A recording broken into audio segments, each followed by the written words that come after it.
Marshall. Welcome to the sounds of suspense, to the fear you can hear. Horror that makes the flesh crawl as with maggots. Terror that turns the brain to jelly. These mark the work of Edgar Allan Poe. For nearly a century and a half, readers have wondered at the mad creations of his fevered brain, even as their blood ran cold with fear. As shall yours.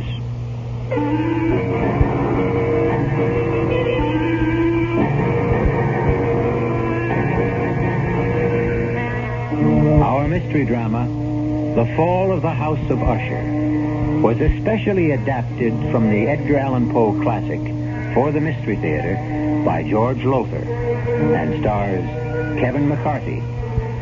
I'll be back shortly with Act One.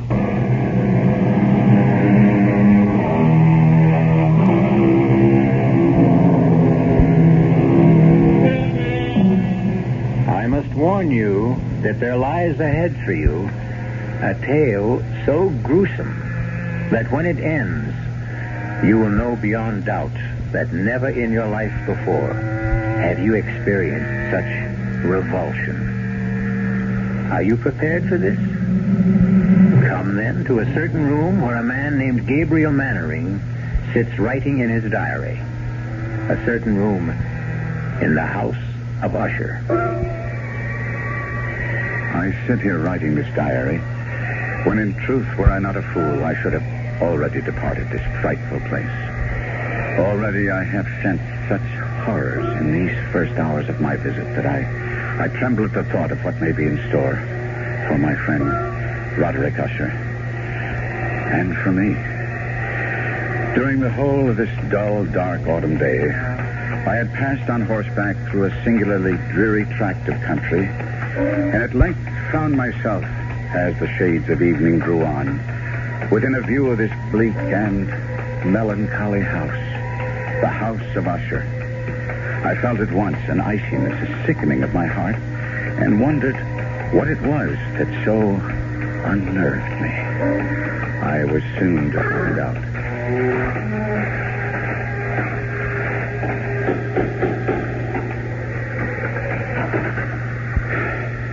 You would be Mr. Mannering, sir? Yes. My master waits you. One moment, my horse. Oh, we'll be well cared for, sir. Oh, that carriage standing there. That black carriage? Is there another visitor? Only the doctor. He is attending Miss Madeline. This way, sir. Thank you. Follow me now, sir. Mm-hmm. We turn here, the passage on our left. Mm-hmm. Now, this to the right. I had no idea the house of Usher was so vast. Oh, yes, vast. Above and below. Below? There are chambers underground, vaults, dungeons that even I have never seen, and I have lived here as servant to Mr. Usher more than 30 years. Here we are, sir. Come. Mr. Gabriel Mannering, sir. Oh, Gabriel. My dear good friend, you've come at last. Roderick, I came immediately on receipt of your letter. It gave me cause for concern, deep concern, after all, Roderick. Not having seen each other in years, nor corresponded even, to receive a letter from you was in itself a surprise, but the contents, Roderick, the contents were a shock. How ill are you? Ill? I'm not ill. Not ill? But in your letter... I am not ill. Oh, I may have mentioned something of the sort in my letter, but... More than mentioned, you spoke of acute bodily illness, of oppressive mental disorder, of a malady, dear friend, so strange you could not bear to face it alone. Now, that is why I'm here. That is why I came at once. The terrible agitation in your letter. Oh, mood. It was nothing but mood. Mood of the moment. Nothing more. Come now. Cato, the port. Good. Thank you. I'll pour. And, Cato. Sir? Dr. Wyndham is with my sister still? Yes, sir. I would speak with him before he takes his leave if he feels I can bear to... Sir? Nothing. Nothing. Just say I wish to see him. Yes, sir. It's a vintage Port Gabriel. You'll enjoy it. Its aroma, its fragrant bouquet will delight your nostrils. Its taste will fall sweet on your tongue. Your health, good friend. And yours, Roderick. Well, now, tell me about yourself, Gabriel. How has life gone with you all these years? Oh, as all lives go, I suppose. Has been the good, the bad, indifferent. Yes, mine has been mostly bad. I've prospered. My importing business in Baton Rouge. Ruination, that's been my lot, my fate. The fate of the House of Usher. Well, if you are financially in need... No. I speak of another kind of ruination. Decadence. I speak of the evil that molders within my body, my mind, my house. House? Oh, no house this. A tomb that houses the living dead. You are ill. Yes, I lied. I am ill with what? With what? With fear. Fear? Of what? I know not. Well, what do we all fear, each of us? What living thing has not known fear? It lives within us, this fear. It rots within us, as I rot within this house. But mark you, good friend, whereas with others fear rides like a restless maggot only now and again, with me it's ever present, a colorless slime growing within me, spreading, engulfing, drowning me. Roderick. No. I'm all right now. I'm all right. You must go. Go. Well, you shouldn't have come. I shouldn't have asked you. You must leave this house of death, this tomb. Stop that. Now stop. I tell you that... Enough. Enough now. Here. Sit down. Compose yourself. Now hear me, Roderick. I came a great distance through the foulest time of the year to be with you, and here I shall stay until you are well again. No, you don't understand. I shall never get well. Of course you will. No. She is dying, you see, and I... Your sister? Is it she who is dying? Yes, Madeline. But it's she who is dying. If it is... No, you don't understand. You don't understand. Come in. Dr. Wyndham. Come in, Doctor. Thank you, Cato. May I introduce myself, Doctor? Mr. Usher, as you see, is not himself. I'm a friend of his. Gabriel Manning of Baton Rouge. Oh, how do you do? Louis Wyndham. I entreat your pardon, both of you. Now, Roderick. Well, my nerves sometimes. Yes, I know, and I'm sure Mr. Mannering understands. You've been taking the laudanum I prescribed? I used the last only yesterday. Well, I'll see that you get more. Oh, thank you.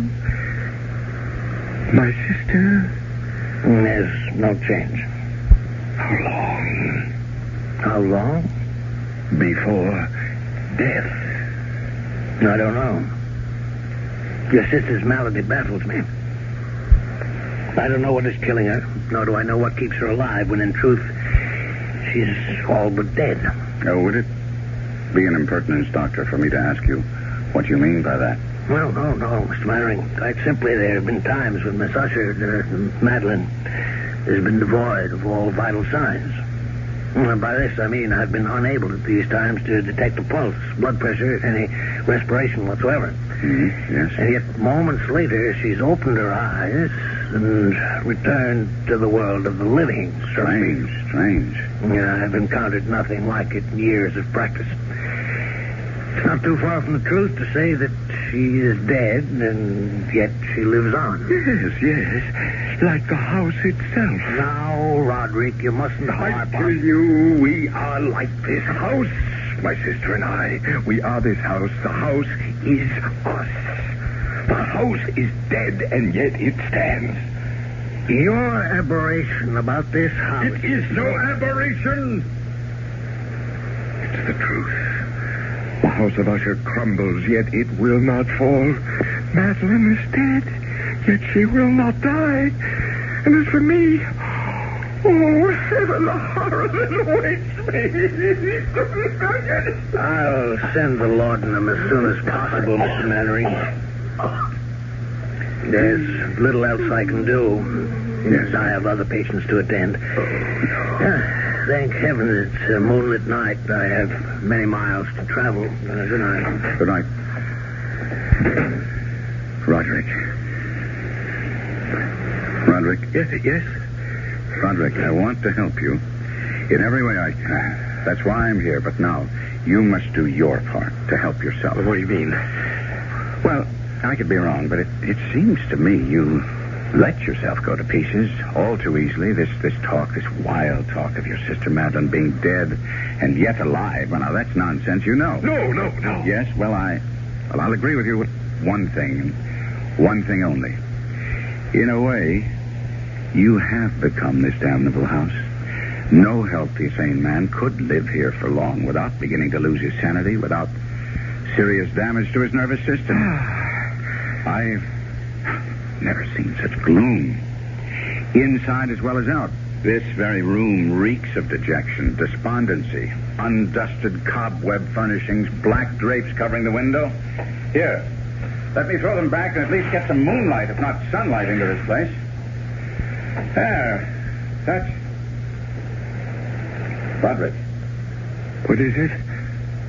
There's a graveyard. I can see it in the moonlight. The family graveyard, yes. Who would be walking in it at night? What do you say? Well, where do you see it? There. Amidst the headstones. Oh. It's Madeline. What is she doing out there? Well, we'd better go and find out. Good Lord. In the doorway. What is it? Madeline! Am I that horrifying to look upon? Dear brother.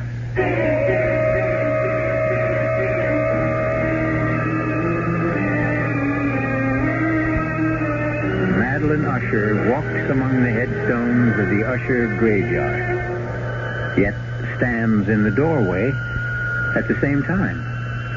Does her spirit walk abroad? Is she that close to death? I'll be back shortly with Act 2.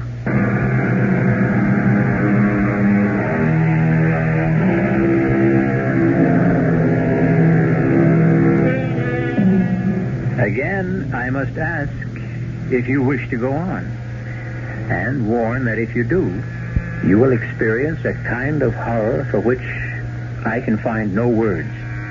Even Gabriel Mannering, writing in his diary, found it difficult to express his feelings in that moment of first meeting with Madeline Usher. I seek and cannot find words to recreate the terror of that moment. Not a woman, but a corpse stood before us in the doorway of that awful room. The very woman, or corpse, if you will, that but an instant before Roderick Usher and I had glimpsed in the moonlight graveyard beyond the window. If she is alive, I thought, she should be dead. Fatuously, I said, "You are Madeline Usher?" Yes, How do you do? I'm Gabriel Mannering. I know. Ah, you winced as you took my hand. What? You felt it. Coldness. No. Yes. You need not dissemble with me.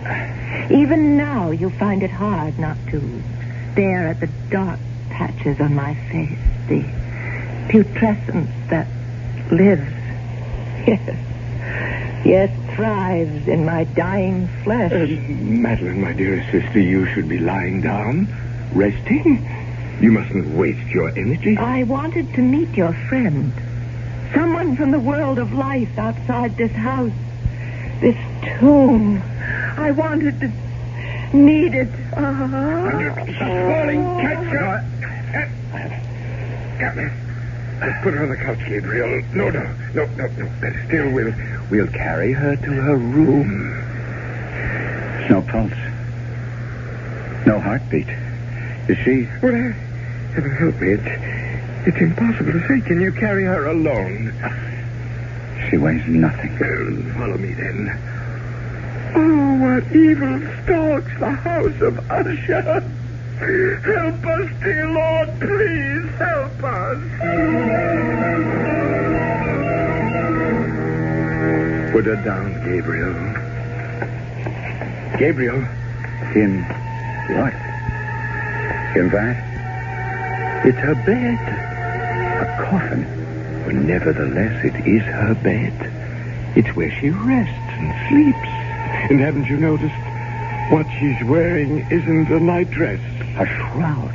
Yes.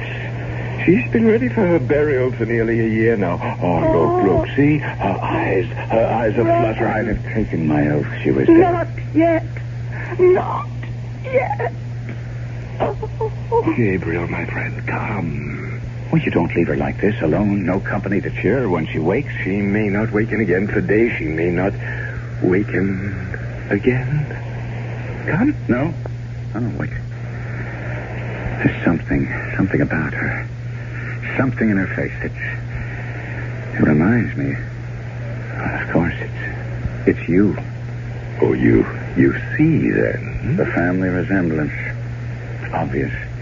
In spite of what the intimacy of death has done to the face, the resemblance is still there. It's more than a resemblance, Gabriel. What do you mean? Well, we are twins.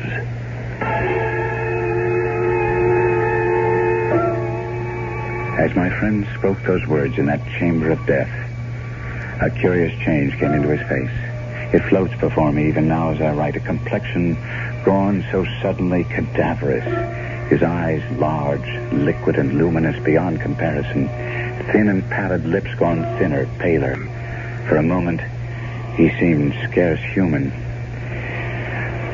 I had tried to calm his fevered nerves by telling him it was his sister, not he, who was dying. And he had cried out, You don't understand. You don't understand. And now, in an instant, I did understand, or at least the shadow of what he meant touched me, and I was filled with a dread, a loathing of what was to come that I cannot fully express. Had I known the full truth of what lay before us, my loathing would have increased 100-fold, and I should have fled the house of Usher then and there. Certainly, I should not have found myself at breakfast with Usher the following morning. Another helping, Mr. Mannering? No more, Cato. Then I can give you the message. A message from whom? Miss Madeline. She wishes to see you at your convenience. Well, then I'll go to her, of course. Now, why do you look at me like that? And now, why do you turn away? Cato, face me. Look at me. What is it? Cato, is it the odor? Yes, sir. You'd best not go, Gabriel, or if you do, another time. I don't understand. The odor, the stench of putrefaction. It's stronger at times than at others. And you mean that she... Take me to Miss Madeline at once, Cato. No. It will sicken you, nauseate you, even infect. Well, it can kill me and be damned to it, but I'll not disregard a last wish of a dying woman. Unlike you, Roderick, I do not fear death.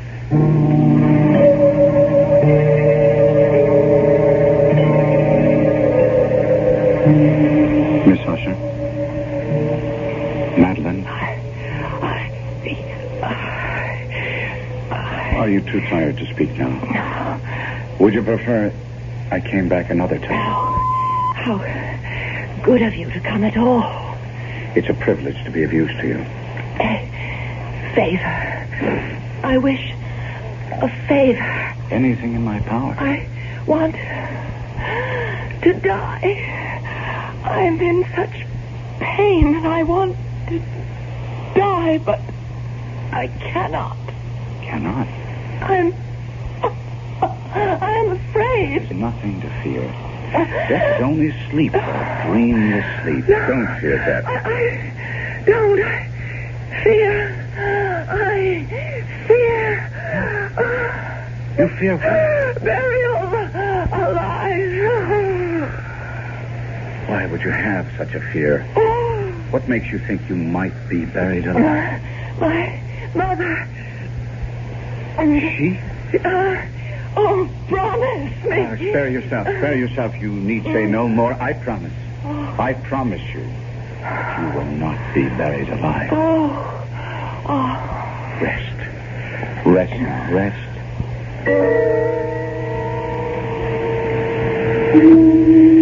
That is what you meant, Roderick, is it not? Like her, like your twin, you don't fear death so much as you fear being buried alive. Right, part of it. Yeah? Yes. Only part? Well, I fear... Oh, God, more than I can tell you. I fear what happens in death. Another aberration. As with the house, so with this. You are a man given to aberration. And what of that? You make as little sense as Wyndham. You think because you call a thing an aberration, it'll go away, that it will cure itself if you but name it. Reason. Common sense. Reason, common sense. Well, you speak to me, and Usher, of reason and common sense, Do you not know of the madness that has tainted this family through its history?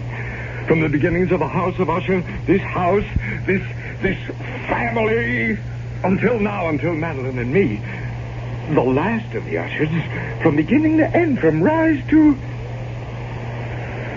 fall. Roderick. Rise to fall. Roderick. From rise to fall. I had not thought on it before, but that is what it will be when she and I are dead. It will be the fall of the house of Usher. Yes, Cato. The laudanum, sir, from Dr. Wyndham. Oh, thank heaven. It has come none too soon.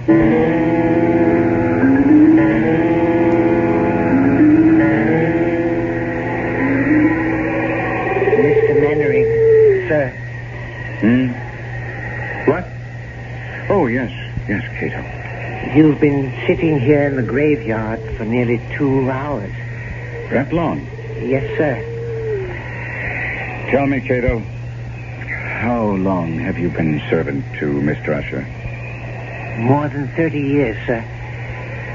But I thought I'd told you that the night you arrived just a week ago. Did you? Now, then I forgot. Were you here when the mother died? The mother of Mr. Roderick and Miss Madeline? Why do you ask such a question, Mr. Mannering? I don't know, really, except I've been dwelling on what Miss Madeline told me about her mother. Buried alive. Was she indeed? Sir, don't ask such questions. Don't dwell on such thoughts. Why not? It was discovered the mother had been buried alive. Yes. Tell me about it. Sir, I entreat you. Understand. You cannot stay in the house of Usher. No one can without something. I know not what, but something evil taking possession of his mind, his spirit, his very soul. It will happen to you. It is happening to you. No. You've been drawn here to this spot. You've been sitting here in the damp and chill for hours because you, too, have taken the first step toward madness. How did they discover she'd been buried alive? Sir, I beg you, turn your thoughts away from... How? If you must hear it. A few weeks after she had been buried, the coffin placed in that vault you see under the trees, it was discovered that she had been buried wearing a valuable ring. A ring? It contained a stone worth a fortune. It had been... Tell me about it. She had always worn it, and when the undertaker encoffined her, he neglected to remove it. He had no idea of its worth, or surely he'd have inquired whether the family wished her to wear it to the grave. And as you will understand, such was Miss Madeline's and Mr. Roderick's grief. They didn't think of the ring until weeks later. And decided to retrieve it. Yes. We went to the vault, the three of us, slid back the slab that covers it, and... sir, let us go in. Finish what you're telling me. There lay the coffin. The lid was in two parts. A lower part that covered her body from the waist down, an upper part from the waist up. This I pried up, and there... Go on. She lay face down. Her hands had torn chunks of hair out by the roots. Such was the agony of terror. Hands, do I say? Claws. They had become rigid in the death throes. Yes. We turned her over. Her face, oh, my God, be with us. Her face, I cannot describe. I cannot. Enough, then. Oh, chill is getting to me. No! Henry! Quickly. Come. Herman, help us. What is that? They're coming toward us from the house. Roderick! Help me! What? Help me! What is it, man? A corpse! What? Madeline, dead. She's dead at last. Dead, but... What? What is it? She tried to take me to the grave with her. She tried to drag me into her coffin. Oh, no. Roderick, pull yourself together and tell us. I went to her chamber to see how she was. I called her name again and again and no answer. I felt for a pulse, none. I lay my head against her breast, no heartbeat, and then... Oh, God! Her arms were entwined around my neck, her cold arms around my neck, and I tried to break free, but I couldn't. I grabbed her wrists and I tore her arms from her neck. Sir? I've got him. Help me carry him inside.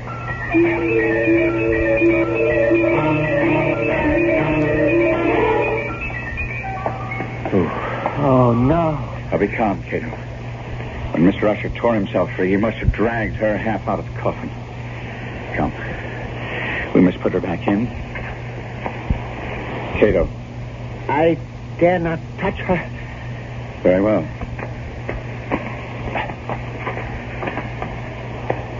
There. Is she at last dead?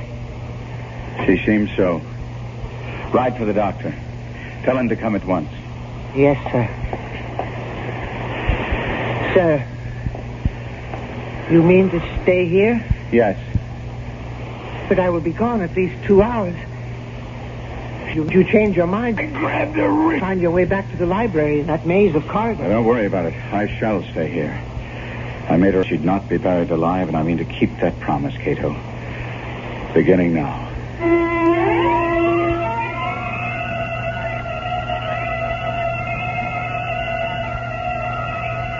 Alone in that chamber of death, within the house of Usher, Gabriel Mannering seats himself beside the coffin of Madeline Usher to keep his vigil and his promise, and wonders if he himself may not be going mad. I'll be back shortly with Act 3.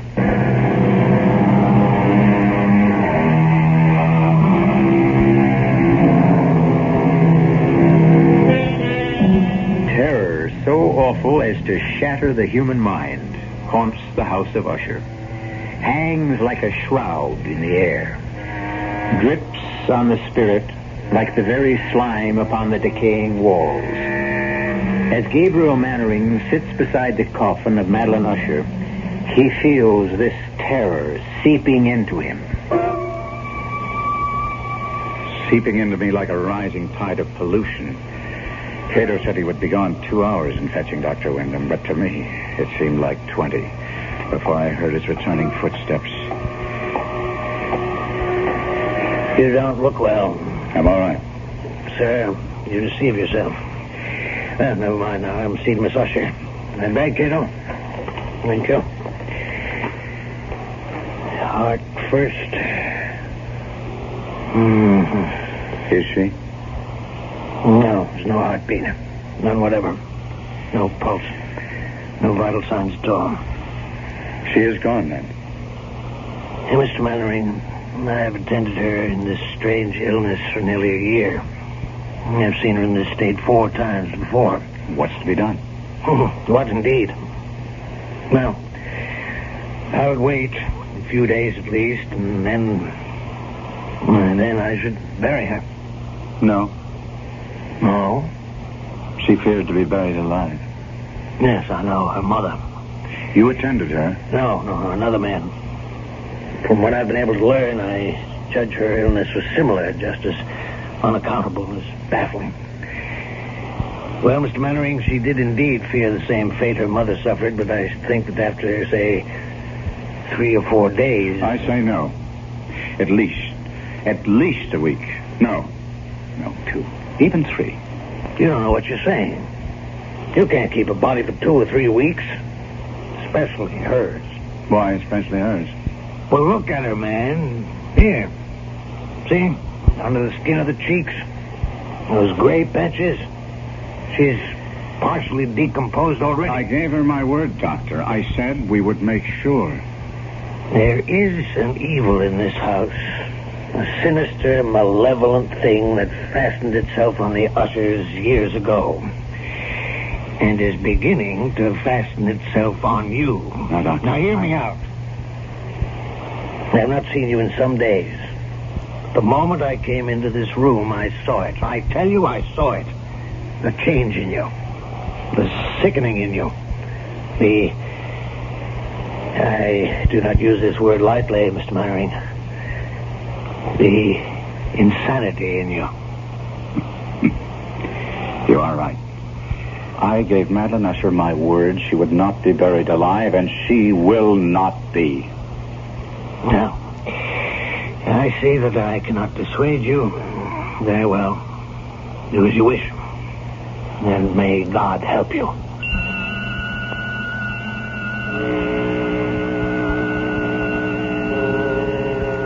I stayed by her coffin for yet another hour or so, making sure there were no signs of life. Then I returned to the library, led there, of course, by Cato, for I could never have found my own way through that maze of corridors and passages. I found Roderick Usher seated bolt upright in a wing chair, staring at I know not what. Roderick, I must talk to you. Do you hear me? Yes. Now, Roderick, as I told you, I promised your sister to take every precaution against her being buried alive. She is dead. I know it in my heart, my soul. I know it. I believe so, too. But we must be certain. Now, that presents a problem. Roderick, are you listening? Problem? Yes. Decomposition. If she is dead, she will decompose. And after a period of days, well, you can imagine. Days? Days of what? Of visiting her coffin, at least every 12 hours, say, to make sure she's dead. Are you mad? We must keep her body. 1 week, 2. And the question is, where? Where? We'll have to leave the coffin open in case she should regain her senses. On the other hand, if she is indeed dead, well, there are vaults deep down beneath the house. We could put the coffin in one of those. Good. We'll do that then. Yes, we'll do just that.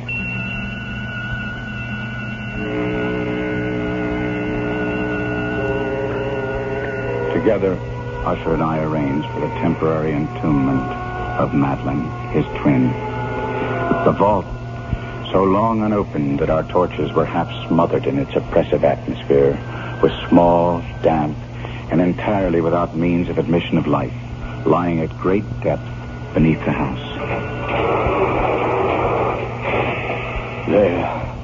There, Gabriel. It is done. We must come here again. In no more than 12 hours. As you say. As you say. Before he wished only to bury Madeline, or he'd become so compliant, agree so readily with what I said. Only I'd asked myself that question. But I did not, and in consequence faced an unexpected problem. Why do you not believe me? It isn't that I don't believe you, Roderick. I wish to see for myself. There is no need for you to do it. I have done it. You have? I have visited the coffin at least once every 12 hours, sometimes twice. She does not live. Take my word for it. It is my word concerns me. I gave my word to her, not yours. She is dead. I assure you, she's dead. It was about that time the sounds began. Strange knockings, creaking. Perhaps it had begun before, but I had not at first. I would hear some curious sound from below and say to Roderick, "What was that?" What was what? Listen. What is that? Rats, perhaps? Rats? Well, the house is infested with them. I've never heard rats make sound like that. I answered. Time went on. And it seemed to me the sounds grew louder, and I would say to Roderick, "Listen." And he would answer. A door banging in the wind somewhere. And I would say, "There is no wind." He would answer, "Well, then it's something else. Don't bother me." And on that fatal night, as we sat in the library, he sitting, staring vacantly at nothing, trying to read, but my mind was on that awful chamber of death far below, outside the wind gathering for a storm. It happened. I became aware of distinct, hollow, metallic, yet muffled reverberation. Complete unnerved, I leaped to my feet and looked at Usher. His eyes were fixed before him, and throughout his whole countenance there reigned a stony rigidity. I said, "Roderick, do you not hear it?" "Yes, I hear it and have heard it, as you have. Long, many minutes, many hours, many days have I heard. Yet I dared not speak. No, touch me not. I am accursed. For I heard the sounds as did you, but I dared not speak and dared not go. Not go? My God, are you telling me? That not once have I gone down to see. I dared not. We put her living in the tomb. She comes. For me. Listen. Now listen and know. We've heard the rending of cough and the grating and iron hinges of a prison, struggles within the covered archway of the vault. And now, she comes for me. The moment she'll be here. I hear her footsteps on the stair. I hear the horrible beating of her heart. She comes for me, she comes. I tell you, she stands outside the door.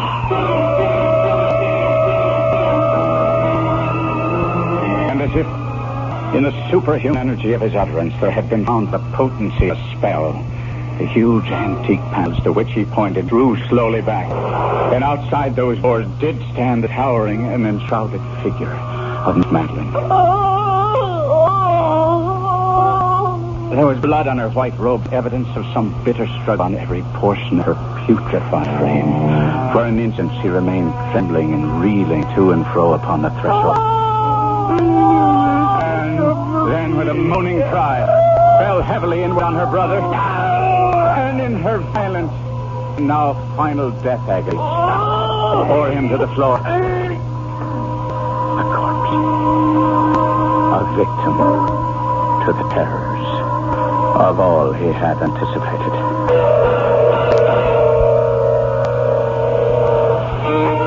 This is E.G. Marshall.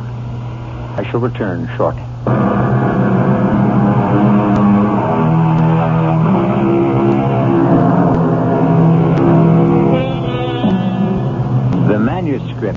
of the fall of the House of Usher ends thus. I fled from the house, leaving all behind me. As I ran, I heard a sound so horrendous it made me stop and turn. My brain reeled as, looking back, I saw the mighty walls of the house burst asunder. And in a few moments, the moon, breaking through scudding clouds, a blood-red moon, revealed the end. The fall of the House of Usher. Our cast included Kevin McCarthy, Arnold Moss, Marion Sotis, and Robert Biden. The entire production was under the direction of Hyman Brown.